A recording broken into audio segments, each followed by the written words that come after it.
شعبان کے مہینے کے متعلق 6 باتیں یاد رکھیں بس. شعبان کے مہینے کے متعلق 6 باتیں. سب سے پہلے شعبان کا معنی کیا ہے؟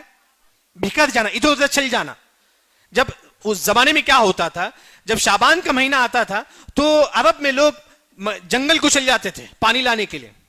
خاص کر شعبان کے مہینے میں جو نا جنگل وغیرہ کو جا کر جو نا پانی لاتے تھے. یعنی کہ شعبان کا معنی مطلب ادھر ادھر چل جانا. جب شعبان کا مہینہ آتا تھا تو جو نا لوگ ادھر ادھر جا کے جو نا پانی لاتے تھے. لیکن شعبان کے مہینے کے متعلق 6 باتیں یاد رکھے بس کافی ہے. 3 کا تعلق عبادت سے ہے، 3 کا تعلق بدعت سے ہے. شعبان میں 3 عبادت ہے. ایک عائشہ رضی اللہ عنہا فرماتی ہے کہ آپ صلی اللہ علیہ وسلم شعبان میں زیادہ سے زیادہ روزہ رکھتے تھے. شروع ہی سے پورا شعبان نہیں، جتنا ہو سکے آپ روزہ رکھیے. شعبان کے مہینے میں جتنا ہو سکے آپ روزہ رکھیے. پیر جمعرات تھے، ایام بیز، جتنا ہو سکے شعبان کے مہینہ میں روزہ رکھیے. آپ صلی اللہ علیہ وسلم بھی روزہ رکھتے تھے. پوچھا گیا کہ اللہ کے نبی آپ شعبان کے مہینے میں روزہ کیوں رکھتے ہیں زیادہ زیادہ؟ تو آپ صلی اللہ علیہ وسلم نے فرمایا کہ شہر ترفع فیہ الاعمال الی رب العالمین. یہ شعبان کا وہ مہینہ ہے جس میں ہمارے اعمال اللہ تعالیٰ کے پاس پیش کیے جاتے ہیں. پہلا ہے شعبان کے مہینے میں زیادہ سے زیادہ روزہ رکھیں. دوسرا جو عبادت ہے شعبان کے مہینے میں وہ ہے کہ قضا روزہ.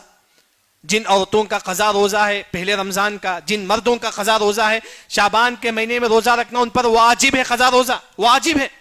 یہ دوسرا قضا روزہ شعبان کے مہینے میں رکھنا چاہیے. تیسری جو عبادت ہے وہ ہے کہ امام ابن رجب رحمہ اللہ کہتے ہیں کہ سلف شعبان کے مہینے میں قرآن کی تلاوت کرتے تھے.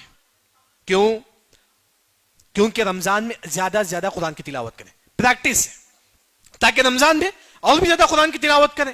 جیسے کہ سلمہ بن کہیل رحمہ اللہ، حبیب بن ابی زید رحمہ اللہ، بلکہ کئی سلف سے ثابت ہے کہ وہ خاص طور پر شعبان کے مہینے میں زیادہ سے زیادہ قرآن کی تلاوت کرتے تھے.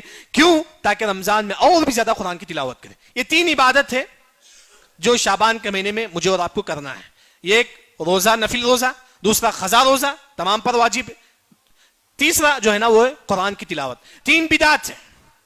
دوسرا جو ہے نا 3 بدعات ہے شعبان کے مہینے میں. پہلی جو بدعات ہے خاص طور پر شعبان کے مہینے میں محفل بٹھانا، جلسے جلوس کرنا، یہ جائز نہیں ہے، بدعات ہے. کیوں کرتے ہیں؟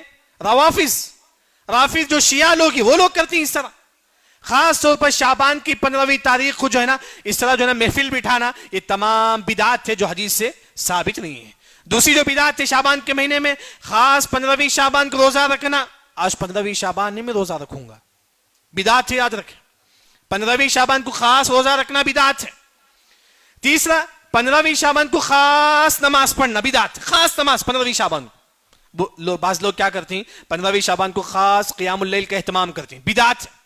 بعض لوگ کیا کرتے ہیں 15ویں شعبان کو خاص جو ہے نا کچھ نمازیں پڑھتی ہیں جس میں پہلی رکعت میں سورہ فاتحہ پھر سورہ اخلاص 10 مرتبہ پڑھتی ہیں، پوری بدعت ہے. امام ابن حجر الحیثمی نے کہا کہ بدعت ہے، منکر ہے، من گھڑک ہے تمام چیزیں. صحابہ نے کیا نہیں. یعنی کہ شعبان کے متعلق جو نا یہ کچھ بدعتیں جو لوگوں میں جو ہے نا رواج ہے، مشہور ہے. یعنی کہ شعبان کے متعلق 6 باتیں یاد رکھیں. 3 عبادت ہے اور 3 بدعت ہیں. 3 عبادت روزہ رکھنا نفل، قضا روزہ، اور تیسری جو چیز ہے قرآن کی تلاوت. 3 بدعت کیا ہے؟ خاص طور پر محفلیں بیٹھنا اور خاص روزہ رکھنا 15ویں شعبان کو، اور 15ویں شعبان کو خاص طور پر نمازوں کا اہتمام کرنا، چاہے تہجد ہو چاہے خاص نماز ہو صلاۃ الرغائب کے نام سے. یہ تمام بدعت ہے. اللہ رب العزت سے دعا ہے کہ اللہ تعالیٰ ہم تمام کو صحیح دین سمجھ کر عمل کرنے کی توفیق عطا فرمائے. بارك الله لنا ولكم في القرآن المجيد ورفعني وإياكم بما فيه من الآيات والذكر الحكيم. أقول قولي هذا وأستغفر الله الذي ولكم ولسائر المسلمين أجمعين. مسجد عباد الرحمن کے پلیٹ فارم سے ہونے والی دعوت و تبلیغ کے مشن کو آگے بڑھانے میں ہمارا بھرپور ساتھ دیں. علم و عمل سے ناطہ جوڑنے کے لیے اہل علم سے جڑیں. مسجد عباد الرحمن کے یوٹیوب چینل کو سبسکرائب کریں اور آگے شیئر کرنا ہرگز نہ بھولیں. فجزاکم اللہ